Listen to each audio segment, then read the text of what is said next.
Before you closed that deal, how long had you been doing wholesaling? Like 3 weeks. 3 weeks? Yeah, it wasn't even a month, I remember. Like having friends, having mentors, and seeing someone else walking the steps that you want to walk helps out. Most people don't see their first deal in months.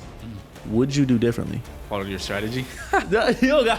Oh, fuck. Like I don't relate to anyone in my family. Like now when I hang out with my cousins, I'm like alienated. I was eating up a lot of my savings because I had like a pretty good month, and then I was like, oh, I can chill now. Yeah. So like, don't be complacent. The real reason why I even want a TRX is to like one day go up to my dad, hand him the key, and tell him, oh damn.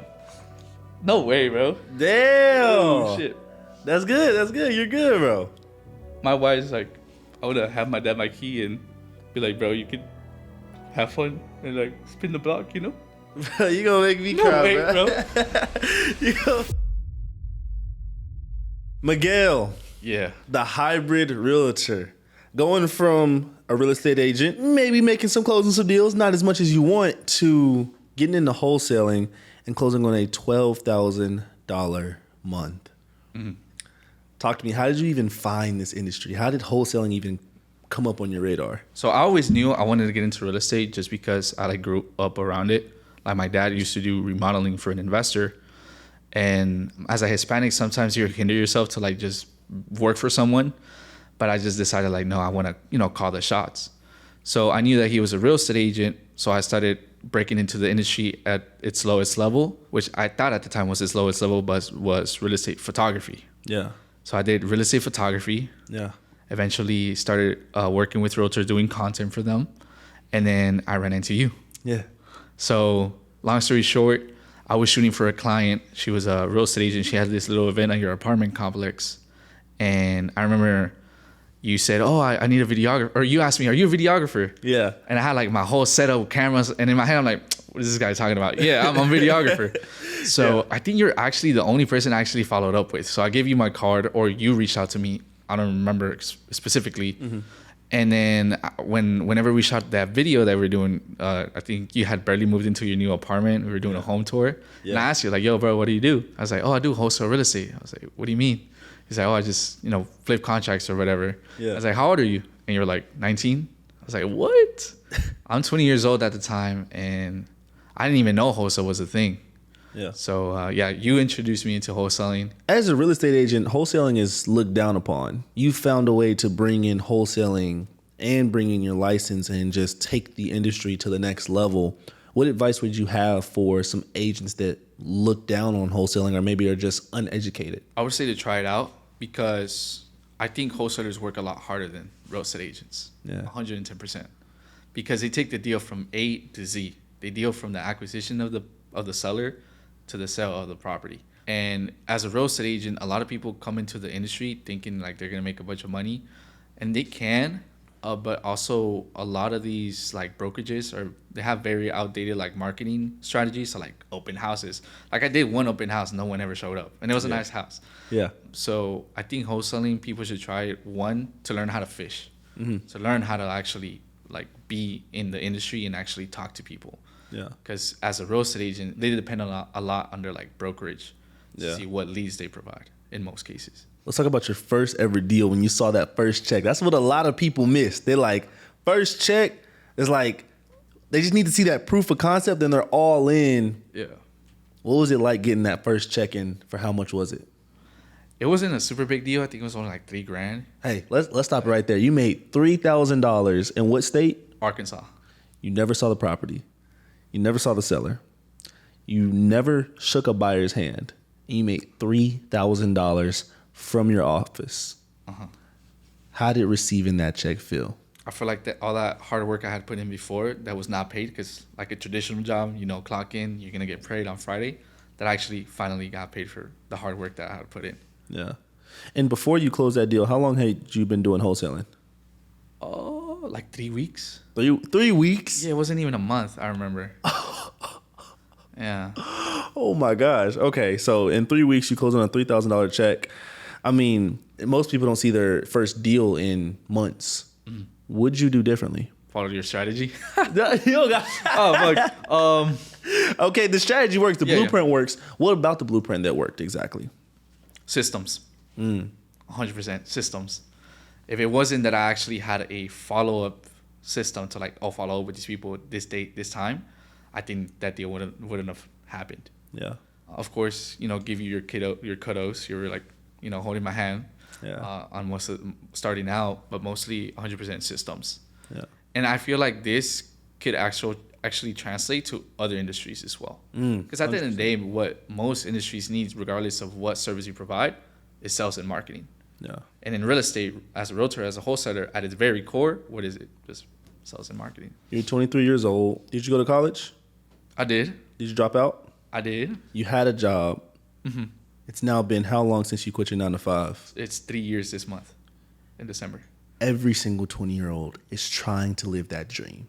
They're trying to quit their job. They're trying to drop out of college. What advice would you give to them to let them know that it's possible? If you're going to college and you don't see yourself doing this full time, like, because of me personally, I was pursuing graphic design. The only reason I did it is because I kind of knew already how to do it. But I always thought that there was always something more for me. So what I would tell someone, if it's something they don't want to do, regardless of what your parents say, whatever your friends say, you should just fuck it and go try it. Yeah. And fail fast. Fail fast. Fail fast, yeah. What was your family saying at the time whenever you left your job and you dropped out of college? Well, it was COVID. So I was just telling my mom I was doing online college. Yeah. When actually it was just fucking hustling, doing a bunch of stuff. Yeah. When they discovered that I had dropped out of college, they were just like, my mom was mad. She was like, you have to have something to fall on. If you're not going to go to college, at least like go to trade school. So like become an electrician or become something like that. Yeah. But it's because my parents are from Mexico. So that's what they think is the only route to success is. Yeah. But my mom was mad. And my dad, I don't really communicate with my dad. Like he's there, but like our communication's not really there. And whenever he actually tells me something, I actually apply it because like, doesn't really talk much. So he was like, regardless of what you do, man, just do it and do it the best. Yeah. Just do it great. Like if you're going to do it, go 110%. Both of your parents are immigrants, correct? Yeah. They grow up with a certain mindset. How was it breaking that mindset, being the first in the family to break that mindset? I'm the oldest and I'm a first generation Mexican American. Mm-hmm. So like if I'm pursuing something, it has to make sense. But it was tough because like I don't relate to anyone in my family. Not even my cousins. Like now when I hang out with my cousins, I'm like alienated. Wow. Like I'm just in the room, like they're talking about some other stuff that I don't even, talk to my friends about. Yeah. So one, being alienated from the family is one of them, like the hard shifts. But other than that, like having friends, having mentors, and seeing someone else walking the steps that you want to walk helps out, like shifting from that. So the family doesn't really, drag me down towards the end. I mean, a lot of people that are successful, they don't understand what it takes to get to the next level. And the number one thing is going to be sacrifice. Mm-hmm. And one of those sacrifices is maybe the relationship you used to have with your family. They're not going to understand you. They only know go get a job, go to college and make a certain amount. It's really hard to break that mindset, especially if they've been in that for 40 plus years. Mm-hmm. Then you also become a different person as you grow and mature on your entrepreneur journey. So with you, what you're going through, that's perfectly normal, right? Mm-hmm. For the guy who's in the 9 to 5 and wants to drop out of college and is looking at wholesale, and maybe he has his real estate license at the same time, right? He has the triple whammy, right? What would you have to say to him? What advice would you have for him? Be more consistent, and only because you had a good month doesn't mean that you're gonna have a good month forever. So one of my biggest issues, I think I saw this on my second year, I was eating up a lot of my savings because I had like a pretty good month, and then I was like, oh, I can chill now. Yeah. So like, don't be complacent. Yeah. That's what I like to say. And whoever wants to break into the 9 to 5, if you feel, don't do it because it's like the trend right now for some fucking reason. Now people want to become entrepreneurs. Yeah. But if you actually feel like you're stuck in a box and you are destined for a lot more, just take the jump start and go into it. Let's talk about jump start. Yeah. How does a realtor go from maybe closing 5 deals a year to now closing over 10, 20, 30 deals a year through the model of off-market hybrid real estate? Really bring a realtor who's struggling into that world. What I like to say is like, as a realtor, implementing that into your tool belt is that you have a lot more to offer. So like regardless of what comes my way, it can be $1 million house or it can be a fucking shitty house in South Dallas, I'll be able to sell it. Mm-hmm. And that's the goal. I want to be the guy where you come, you want to sell a property, we got you. regardless of what it is, regardless of what situation, and regardless in its current condition. Yeah. Yeah. I love that. Why do you think most wholesalers fail? The lack of systems. Lack of systems. Lack of systems, lack of consistency, and they want to, it think it's like a quick, just get it quick. Yeah. Yeah, because luckily I was able to close a deal in the first 3 weeks. Mm-hmm. But if it wasn't for like your years of experience, I probably would have done that in that short time span. Yeah. What's the mindset a wholesaler should have when they're getting into it? It's a long-term game. It's not like get rich quick scheme. Yeah.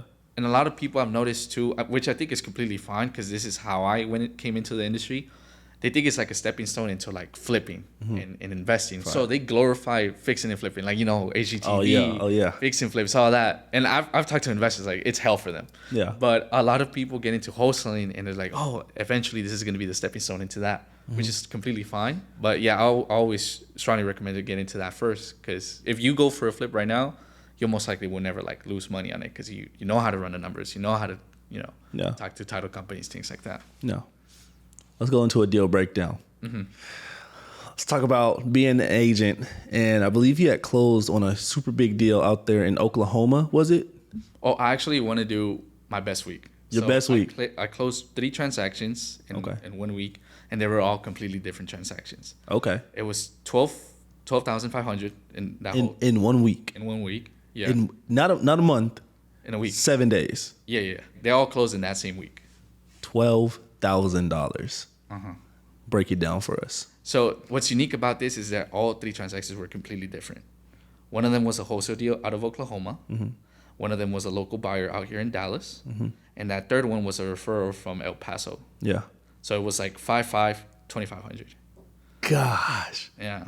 And this is all with your method of being a hybrid realtor. Yes. Learning digital real estate, closing on a deal all the way in Oklahoma that you never saw, using your license to still bring a buyer in on another deal, and then also using your license to send a referral all the way in El Paso, which is like, I don't know how many miles away from us. Yeah. You're able to bring all those skills together and close on $12,000 in a single week.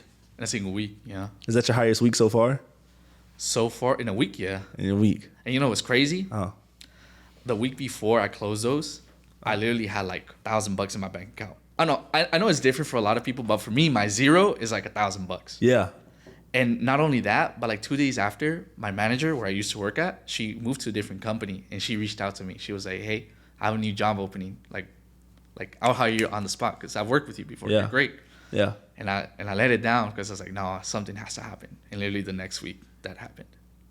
Whenever you had $1,000 in your bank account, why didn't you give up? Well, I was already looking for alternatives. Like, this is a good thing about entrepreneurship, or just learning things in general. I was already applying for like a 0 APR credit card. I was like, I'm about to run that bitch up for the next couple of weeks until I get a deal. Yeah. But the reason I gave up is because I just had to make it work. Like, I cannot go back. I do not want to go back. Not that I hate it. It's just like, if I go back, then I give up. I quit. What's your why? My why? Yeah. I love you asking this one because I was just thinking about this the other day. So, you know me. I've been wanting a TRX for quite a while. Yeah. It's probably a stupid-ass purchase. But the real reason why I even want a TRX is to, like, one day go up to my dad, hand him the key, and tell him, oh, damn. No way, bro. Damn. Oh, shit. That's good. You're good, bro. My wife's like, I want to have my dad my key and be like, bro, you could have fun and, like, spin the block, you know? Bro, you gonna make me cry, way, bro. You gonna make I'd have done. Wow. But yeah. one of my biggest whys cured my parents' inner child, because they had me at a young age, and all they taught me was work. Yeah. All they want to do is work, because you're gonna raise your kids and stuff. Yeah. So that's my goal, to cure my parents' inner child. That's my why. Take and travel the world with them, show them cool things. But yeah. To the Miguel who grew up the way he did, seeing his parents raise 3 kids, maybe becoming immigrants and maybe struggling at times. To the Miguel who wants to change his family's life and change his bloodline, what do you want to say to him? What does he need to hear? Keep at it, man. And it's not your parents' fault. It's not your family's fault of, like, the way you come up. Embrace that shit. Like, like truly love it, you know, like the stuff that you do now and you know now is because of it. So I don't diss the way I grew up. I think there's people that grew up in way worse situations, but I love it and I embrace it 100%. I love that. With that being said, if you're a realtor and you want to start closing more deals, you're tired of living the life of being a realtor on the side and still having to go to your 9 to 5, and you just want to go into real estate full time and you're looking for a way out, there is a way, and you don't have to be a real estate agent. I want you guys to go to Jumpstart to get launched. For the agents who do want to visit Jumpstart, where can they find you? They can find me at Miguel Angel on Instagram, Miguel Angel on YouTube. And if you're in real estate, you're not closing any deals, and you're thinking of giving up, don't give up yet. The only reason you might not be able to work with sellers or buyers right now is because there's so many other ways that you can do it. Yeah. And what I teach is like, before you give up, try out off-market real estate. It might work. Yeah. It worked for me. So yeah, when you join Jumpstart, you're not just going into a program. You're not just learning from Miguel. You are adding tools to your tool belt. You are adding skills to your career, and that's going to take you a very, very, very far place. Not only going from closing one deal, maybe getting half the commission, but closing on 3 deals in a single week and making $12,000. With that being said, y'all go ahead. Y'all visit him on Instagram. Appreciate you coming, brother. Sure.